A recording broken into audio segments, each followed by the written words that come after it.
All right, we're rolling. Hello and welcome to episode 13 of the Worlds Adrift Dev podcast from Boss Studios. I'm Monster the Messy. Hey, that's good. Who are you guys? I'm Malford the Magnificent. That's what we said last week, isn't it? And Cool. I am Jolly Julia. Jolly Julia. I don't know if these names are going to last. They won't, but they're fun. I hope not. But anyway, Why do Used them a couple you times. not want to be magnificent? well, I already am magnificent. That's what they say on the toilet walls. No, no, that's It's a family lie. I made that up. podcast. Sorry, guys. Yeah, we'll edit that bit out. We won't. No, we won't. Leaving that we in. can't. Leaving that in. Anyway. Yeah, so hi. How we doing? What's going on? We're on episode 13. Yeah. How mad is that? Ooh, if only it was still Halloween. I know. Whoa. Wouldn't that be great? But it isn't. This is a bad luck podcast, you guys. And it's going to go out Don't on a listen Friday. to this under a ladder. Or in the bathroom stalls. Yeah,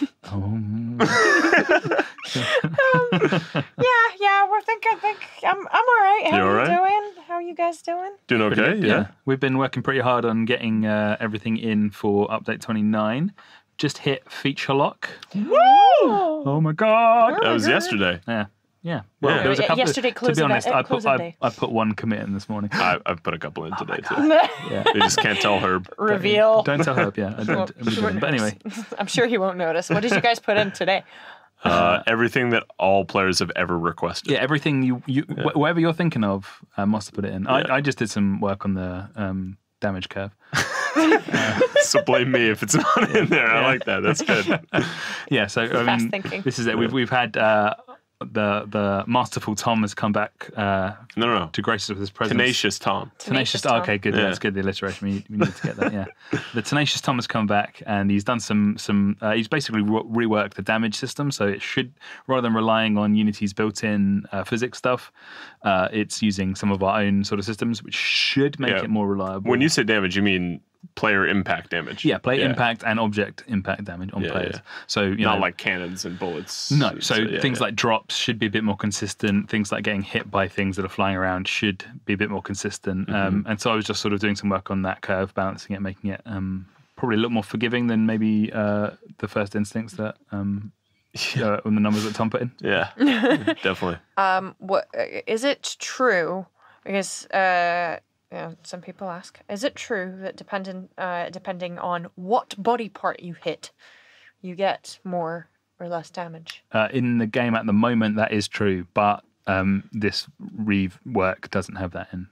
So it's just consistent damage. Is it going to be less or more forgiving? It's more it's more predictable. So if I fall from a very large height, I'm more likely to die from that. Right. But if I'm sort of just on my ship and things sort of accidentally move, or there's a physics bug or whatever, you should be less likely to take damage from that.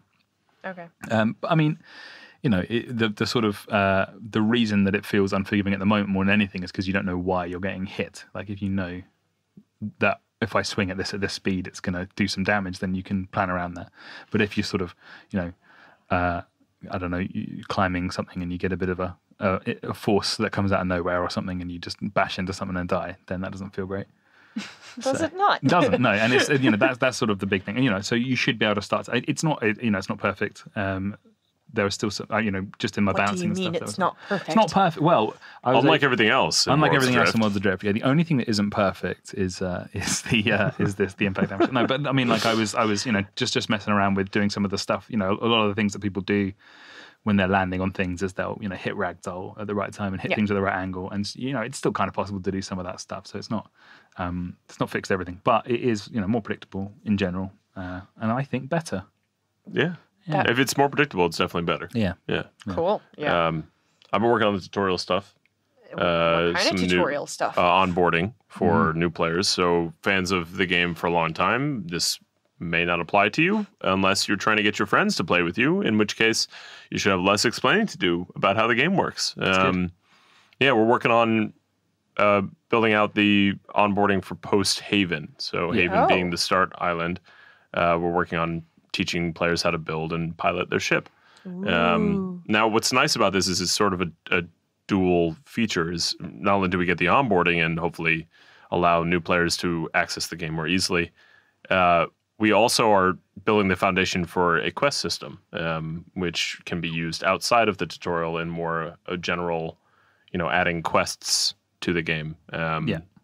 More detail on that much later when the actual system is in place, but just know that this is we're not just working on the tutorial here, we're laying the foundation for something much bigger. Yeah, I think one of the things we like to do when especially when we're planning out features at the moment, is try and think about ways that those features can be put in such a way that they're sort of flexible and let us do something else later with less work. Because I think in the past we've been guilty on this project of making things that are a little bit too bespoke and a little bit too difficult to use for other things.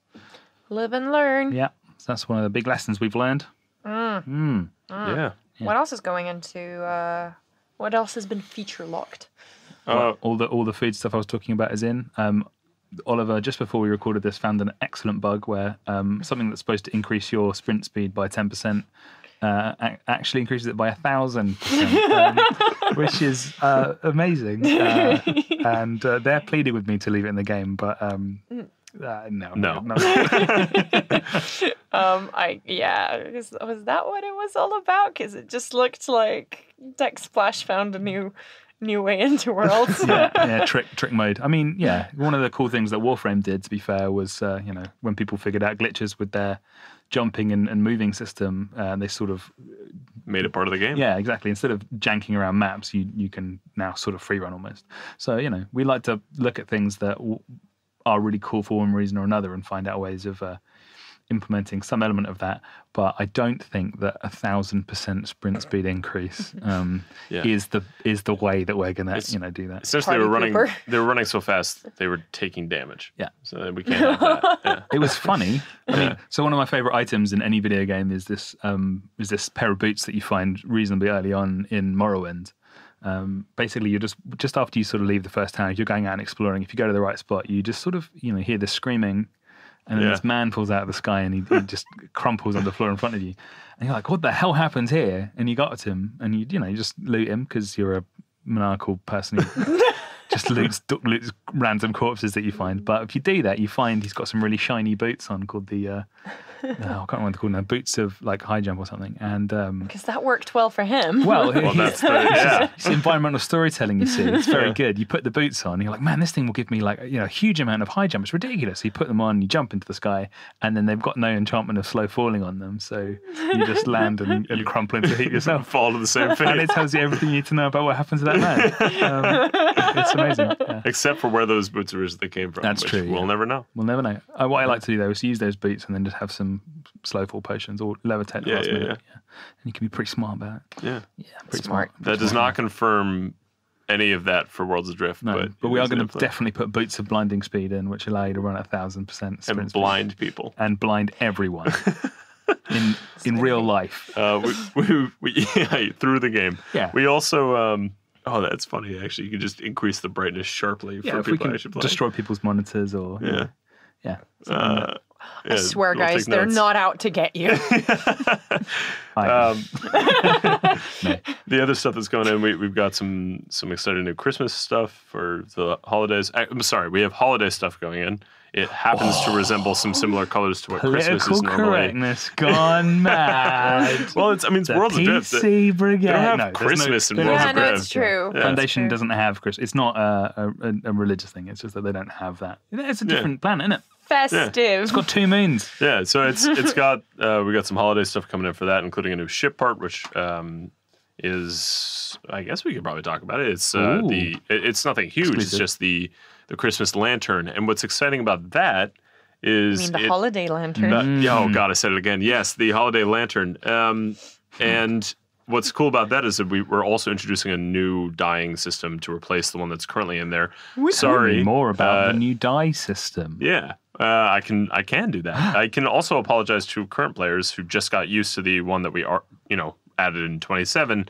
That was added mostly to try and get this in the game as fast as we could, but then realized that there were some problems with the way that we did it to have it adapt to other things, which, now that that's been changed, should allow us to do things like dye ships.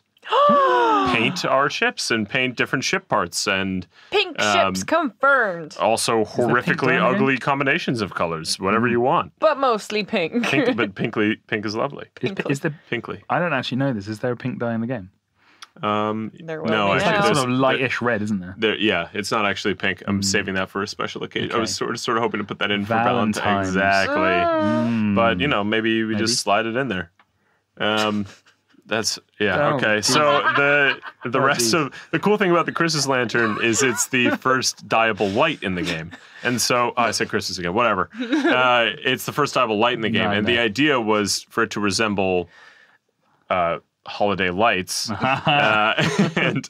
and now you can place them around your ship and create colorful displays, which is, I think, super cool. I'm excited. Yeah, there you I'm go. excited to make a ship with a nice, inviting red light. Yeah. Yeah. Oh, we should make it attract Thuntamites. Yeah? Like moths to a flame. Just like in real red light districts Oh, that attract all I the didn't pick up on that. the big beetles. Yeah, that. I thought you were actually notingly trying to keep the topic straight while we were like No, I giggling just away. didn't. I didn't. Yeah, no. We did have a strip club in Worlds Adrift, right? So maybe they could did, just yeah. put all the Wait, what? interior lighting in there for Yeah, people Make were it pole red. dancing. You've seen the video. It was where, I mean, eventually the Big blight air came along and quotes. ruined it, but there were people who were on poles in their Oh, underwear that. dancing. Yeah. Yeah. It was the least erotic strip Yes. club of all time. It never clicked with me that No. it was actually meant to be a strip club. Yeah, well, maybe if it was bathed in red light, you would have Yeah, picked you up on see it. But to be that's- fair, there aren't that many strip clubs with like a nice person just playing some gentle acoustic guitar in the corner. I might. It's not the typical vibe. That is might it? make them better. Maybe. Yeah. Maybe. I think one thing I have mentioned we were trying to do for this update, which we didn't manage to get in, which I think I should mention, is the Marauder Instrument stuff, which is gone on the backlog because it got pushed to the next update, basically. Because Yeah, we didn't have enough art assets for no. it. I mean, resources. most of the art is now done, but it took until quite late in the day, and we needed the code support for it. And I think because the one of the new instruments is a sort of seated instrument, it needs a new system, so a bit more code than we need. And but- we know how seating works, how well that works right now. Yeah, it'll. Yeah, I mean, also obviously, as you guys will well know, the one thing I didn't think about when I planned the instrument layout was that we're using the E key, which is how you get off things that when you're sitting. So yeah, we'll need a we'll need a new button to get up, just for that one exception. But anyway, we'll just find a way of telegraphing that, and it'll be fine. Whoops. Yeah, don't think of that. What else is going on? We went over dyeing and painting. Yes. We've gone over Cooking. cooking. We have the tutorial stuff going in, and a whole bunch of other stuff like rarity for the icons. Yeah, new Let's icons talk for that stuff. engines. You want to talk? Oh, right. I'm sorry, I forgot. Overheat is The coming thing in. that you worked Yeah. the hardest on. Right. Yeah. Overheat is being introduced to the game. And with it, the material rebalance, as well as the addition of 3 new materials. Tell me the name of the new material. I was going to Or you hold saving off, it? actually. Saving it. To make it sort of a surprise. But Surprise. there are 2 of them have ties to names in the lore. And one of them has ties to Names in the name office. of It's an Luke. in-joke, yeah. It's called Lucium. No, Yeah, I actually did. I wanted to make one Lumium for Herb Lou, okay. but he hated that. He hated it. Yeah, Why did he hate You it? just snuck that in. He genuinely hated it. Actually, so one of the didn't, foods has a little in-joke reference to it as well. Does which it? is Nice. I'm not going to tell you what food it is, but let me tell you an unrelated story about shortbread. So there was an email a long time ago. We used to get we have a biscuit tin in the office, which is replenished by the benevolence of Bossa, and is one of the They're so main good to reasons us. why I got very, very fat for a while. Same. But it's at a certain point we were quite regularly getting delicious shortbread, and I know that it's obviously a very common thing in this country. I believe Americans do know about shortbread. We know about it. Yeah, We and just you know prefer it's our bread big, like the rest of America. Yeah, but your biscuits are basically bread as well. It's mad. Anyway, Wait, what are biscuits? shortbread is a biscuit. So here a biscuit anyway. is like a dry cookie, and Okay, a all right, biscuit all right, is like a gravy biscuit. It's all backwards, Yeah, and I don't it's- understand it's- anything. yes, this is- Move on. Yeah, anyway, so we got these shortbread biscuits delivered. Don't look at me. In the biscuit tin, and they're very sort of buttery, delicious. Shortbread not very is good just tea biscuits. flour, sugar, And and butter, butter, yeah. and that's it. Yeah, And it's height challenged. and it's it's funny. So there's a guy in the office called Ian, and he sent an email around because we were getting so much shortbread and not enough of the other stuff for him. And he's like, look, he said, look, shortbread's not that good, right? It's not that good, and we're getting quite a lot of it, and it's just not worth it because we're all going to get fat. And he was definitely right about that. And we need to get less shortbread. So we call it Shortbread Gate, and we'll never let him forget the fact that he's an enemy of shortbread. Hates fun. No. And so unrelated, there's no shortbread. Unrelated, yeah, completely unrelated. We're putting shortbread in the game, yeah. But no butter. So actually, it's a mystery how the butter gets in there. We'll add butter later, and then I'll add the rest. It's Thuntomite butter. Yeah, don't question it. Yeah, you see, the thing is, I did think about that, and then I thought about the idea of any of the creatures we have in the game producing milk, and I decided that wasn't worth that image. So I'm not adding milk. I'm not adding butter. Fantastic. What about the whales? Yeah, maybe we have more whales because of whale milk. Yeah. What do you mean when we have more whales? When we have whales in the game. Whales went in for 27. I got very excited and I stumbled over my words. Yeah, if you guys haven't found the whales yet, you're clearly not looking hard enough. No, but we've talked about like sort of cow-type creatures. So full of full of what? I mean, sorry, holiday cheer. Jeez Louise. What's this language? Yeah. This is a family podcast, obviously, after we spent so long talking about strip clubs. I really enjoyed actually last week when we asked Ali to catch a swear word, and he put a cheer in when we mentioned it because he found it. He did. That was good. Did a good job. Okay, so let's. I think that broadly covers the sort of the key points that we've got locked in for 29, doesn't it? Wait. So sorry. About the overheat, I sort of skipped over that. Was there a tangent there by any chance? Yeah, just a little bit. Somehow shortbread. So overheat is going into the game. With that comes the visual effects for it that are appropriate for the actual system, as well as a new. It's a stat, I suppose, that is going to show up on your schematics for engines and cannons and swivel guns, which are the three things that can overheat. It's called the cooling factor. It's not a bar. It's not represented as a bar like the rest of the stats that you might see. It's represented right underneath the weight as a number that goes between 0 to 100. Currently, with the materials that we have in the game right now, it's impossible to get 100. So for those of you who really want 100 but can't seem to get it, don't fret. That's how we designed the game.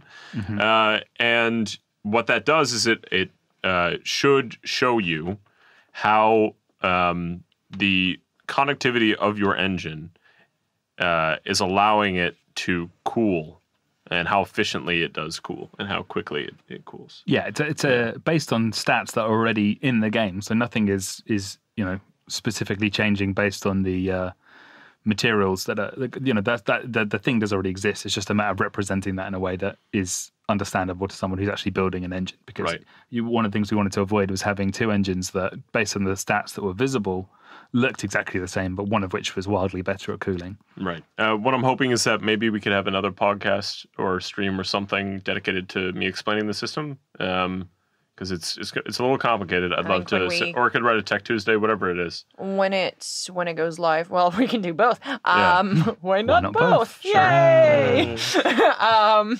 So I think when it goes live on PTS and people are testing it, we can do a stream and have fun with it and experiment with that. Sounds great. Without an Atlas core.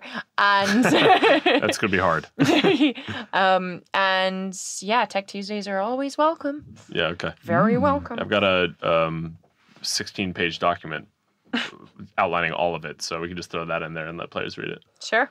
Great. Hard joke. Yeah, so that's a lot of, we have some more stuff that we haven't talked about that's going in, but that's probably enough for now, right? If you guys want to throw me some stuff over to the roadmap details. Oh, segue.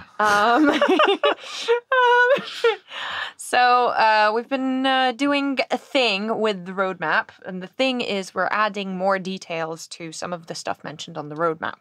Some of the more, no, not more exciting. Some of the things that we can actually find words to describe, such as new features or big new changes or anything that has visual cues or will actively affect your, and change your gameplay style. We're adding more details to that because a lot of the people said, why are you sniffing the microphone? It's fine.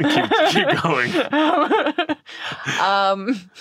So Malford's actually, not Malford, actually Monster. You two Matts. We look the same. Yeah, you look the same.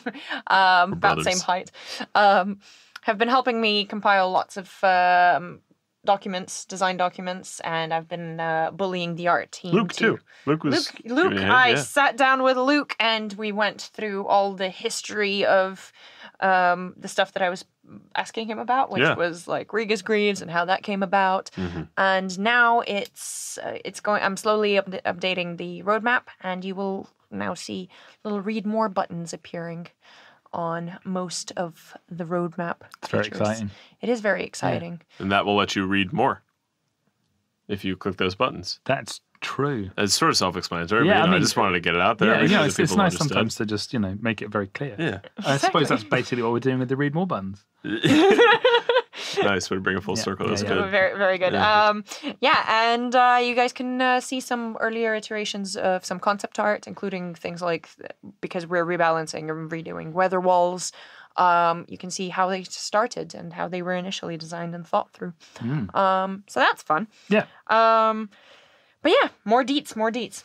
And with that, we're moving on to the community questions. No. Oh, no. Right. Community be asking. Fiffin says from the blog. Yeah. Where's the button that lets you skip the tutorial, Malford? Okay, so the button, you've probably heard me talking, if you're a regular listener to the podcast, about how we're going to let people who've already completed the tutorial skip the tutorial, and obviously then the update comes out and there's no skip button. It was sort of that or delay the launch, really, because there were so many sort of weird edge cases and things with the way that we were tracking whether or not people should be given that tutorial thing, and also the actual skipping of the steps was completely broken. So, it's not impossible to do. It just didn't make it in for the actual launch of the feature, but we are working on putting it back in. Obviously it's annoying if you're making lots of new characters and you have to keep going through the thing again. I think it's also important that I've been guilty in the past when I'm playing games that have quite complex systems and a tutorial, being like, nah, I don't need a tutorial. I'll pick it up as I go, and then not knowing what I'm doing, and then stopping playing the game. So, I think we're probably going to make it so that people who are just starting the game for the first time just go into it, and it's not a ridiculously long tutorial. But what it does do is it makes the first play experience for new players a lot smoother. We've done a lot of play tests, and just dropping people into islands like we used to, the rate of people giving up is so high, because you just get dropped into this island, and because we don't have control over what those islands are, people don't know how to do anything, and we can't sort of show them very easily because we have no idea what the island that they're on is going to be like. So that's the big thing. That's the reason why Haven's in, and that's why it's not optional, at least for new players. But I think we want to make it so that if you're making lots of new characters or one thing or another, you don't have to repeatedly do Haven. I mean, it doesn't take that long though. I can do it in less than 5 minutes. Yeah. Well, it I depends do still who you want to see. spawn with. So potentially you if you spawn with 2 or 3 other people, you're out of metal. You need to run around, get to the difficult parts. Oh yeah, but if you're an experienced player, you can go into the island. Yes. Where there's loads of metal. And the experienced players ideally are the ones that are trying to skip the tutorial. Yeah. It doesn't take that long, but it is something that we want you guys to be able to skip. It's something that was actually taken off the table for this next update, but we're still trying to get it in. Yeah. And the reason it was taken off the table is because we're trying to fix other things with the tutorial at the moment. Yeah, it's like because we're changing the way that the tutorial prompts, etc., work. If we were to have done it before now, we'd have to redo it anyway. So we need to finish the way it's not that we don't think it's important. It's just that it's not as important as having the system work correctly anyway. Yeah. And as I say, we'd need to redo it if we did it beforehand. So that makes sense. It needs to be later down the line. Oh well. Freddie Z says on Steam, thank you, devs. That was a big one. It was a double comment. Sick. Freddie Z says on Steam, thank you, devs, for creating this amazing game. Oh, thank you. We love you. We love that you fixed duping, and we love lots of content for the upcoming patches. Please give us some more in-game items, such as weapons, and allow us to find a blueprint for those boots. Just make them as rare as the boots are now. Yeah, so actually the reason that there's no schematic for the Riga's Greaves is because it's You spelled it wrong. Wait, so we didn't fix it? We did. It's coming for this next update. Yeah. Oh. Yeah. I think did we have it so the boots themselves rarely drop, or are they just not in the game? The boots themselves are They're appropriately rare. Yeah. But the schematic for it doesn't drop Yeah, because okay. we accidentally spelled it wrong in the loot table, so we missed that. Yeah. We used an old name for it, didn't we? Yeah, we did. Yeah. Yeah. Correct. Sorry about that, guys. But that should be in the game, and it's coming very soon. Yeah. And thanks for the love, dude. We love hearing that you like the game. As for new in-game weapons or in-game items such as weapons, there's going to be a bunch of new in-game stuff coming for this next patch. None of it is weapons, but that is soon. We are discussing doing a sort of combat update where we're going to add a whole bunch of violence. So much violence. Yeah. All the violence. Yes. And it's it will include weapons, so Yay! keep your ears peeled. I Eyes. want a blackjack. Your ears and eyes peeled. And what the blackjack will do is it'll ragdoll players, but it won't hurt them. Ooh, that actually sounds pretty cool. Yeah, just thought that that. sounds Just thought sounds that. incredibly annoying. Game design. I like that. We should try it. Plus the 1,000 sprint speed, and someone sprints past you like a baseball, and then you have to hit them with your blackjack and ragdoll them into the stadium. And we just create human baseball. Yeah. Yeah. And maybe we Wow, have a that baseball went bat dark. which converts. Or whatever. I'm sorry, cricket. If we have a rounder's bat, we put a rounder's bat, and if you hit someone with your rounder's bat, then it converts whatever motion that they have into the direction. Yeah, you're yeah. going. Yeah. New if they run at vector you and then ragdoll. then you could rounder's bat, and then they go off into the bleachers. This is how design happens. Yeah, live on a podcast. Yeah. You know, you gotta get inspiration where it comes from. So, It comes be from- anywhere. It just spills forth. That's a real problem.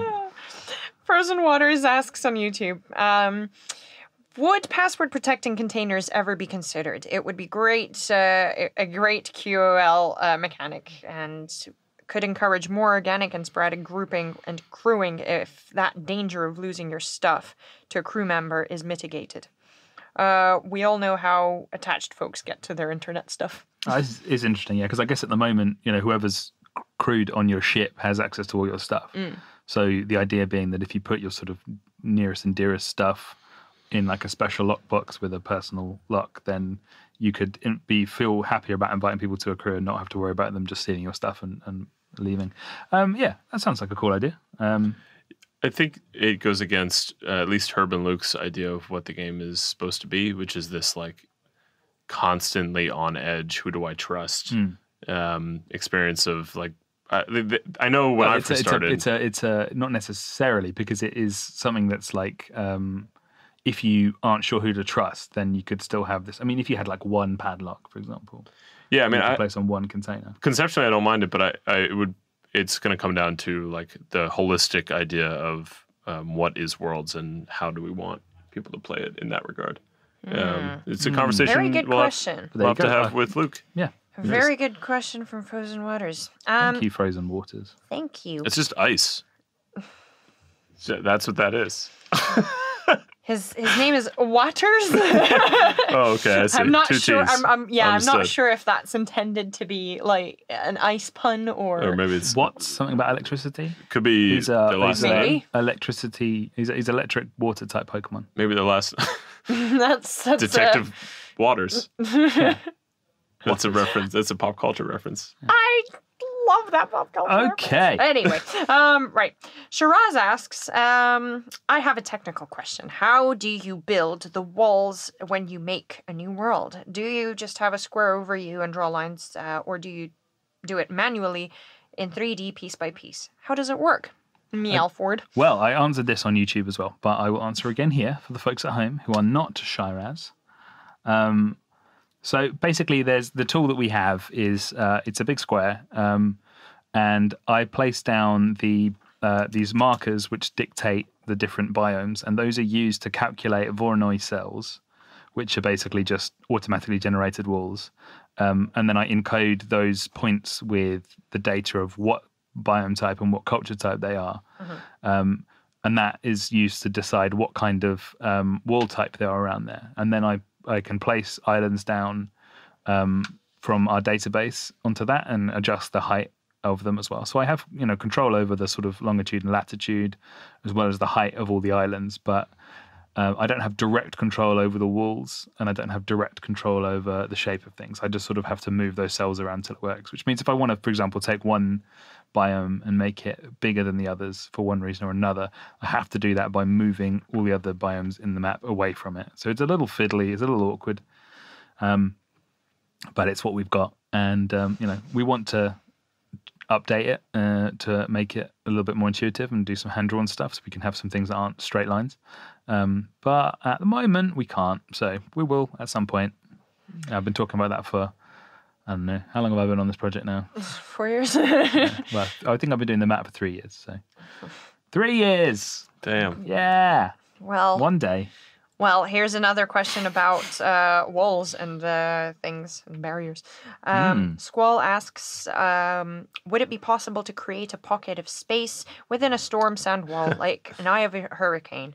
And within that, could there be an island? It's not possible, as I just explained. Yeah. However, that's rad, and I want to do that. I asked that when That I would be first so got cool. here. Yeah. I was like, hey, Herb, what if we did this? He was like, hey, yeah, that'd be cool. Yeah. No. It's a thing. I mean, it's one of the things that I've done. Such a Herb response.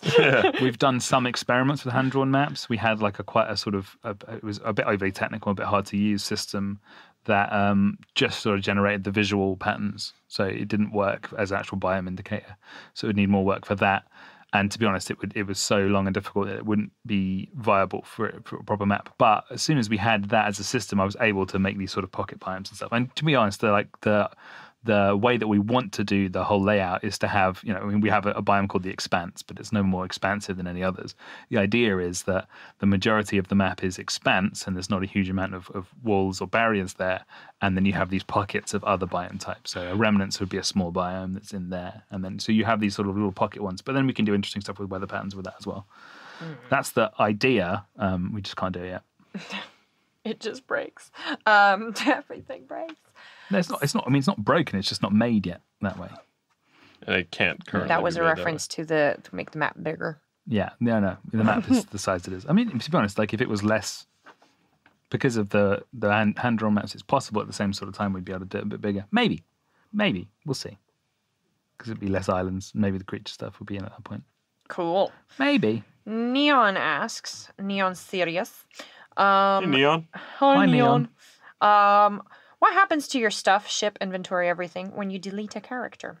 If the ship is logged out, does it stay disappeared forever, or does the reviver get cleared in the ship, and the ship spawns owned by no one?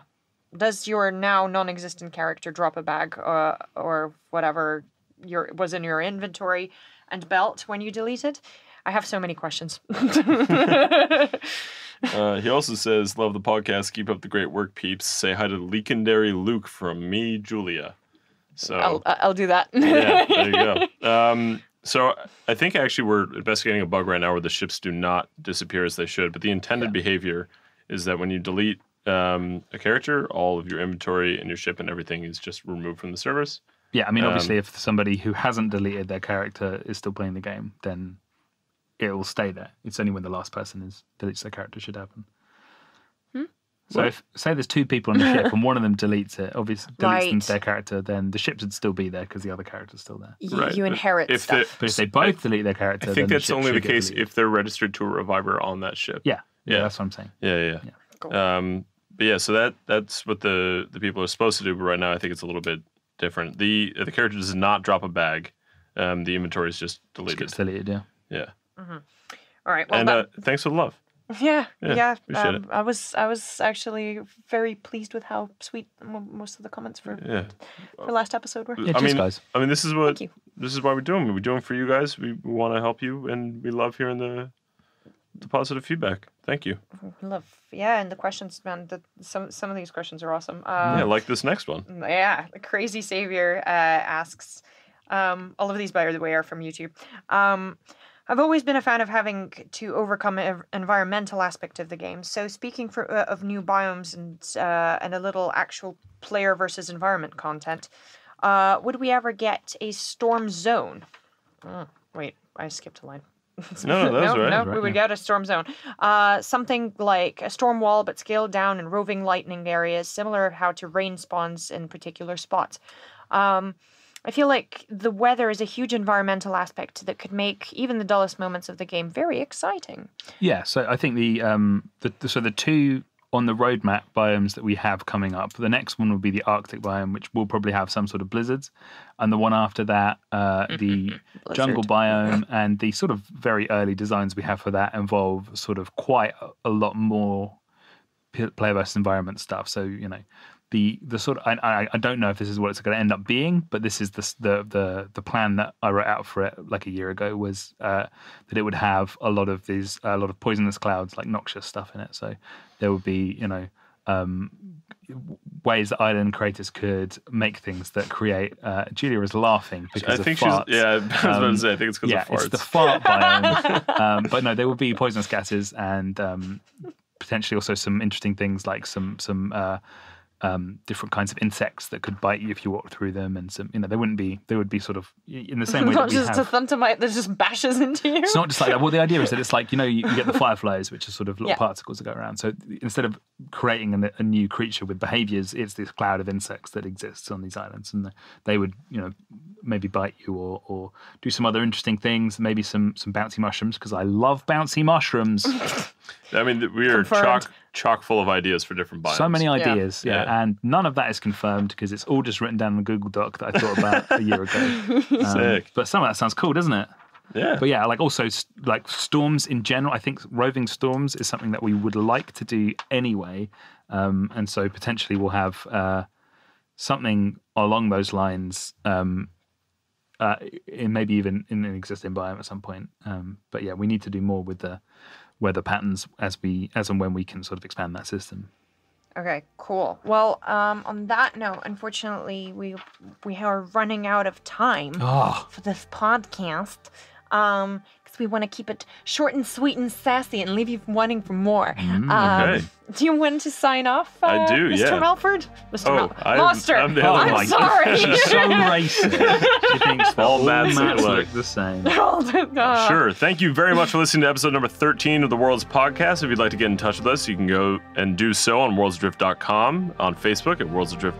Facebook.com/Worlds Adrift, on Twitter at Worlds Adrift, and you can also speak to us there directly. Our hosts that you're hearing today, our Twitters are in the description below. And with that, I have been whatever the adjective I use at the beginning, Monster. And Messy. I'm Messy Monster. Yeah. And this has been Malford and Julia. Hello. Bye. Adjectives I also forget. It's all good. All right, cool. We bid you goodbyes until next week, and happy sailing, travelers. Happy sky sailing. Yes. Enjoy. All right. I love you guys. Bye. Love you too. Bye.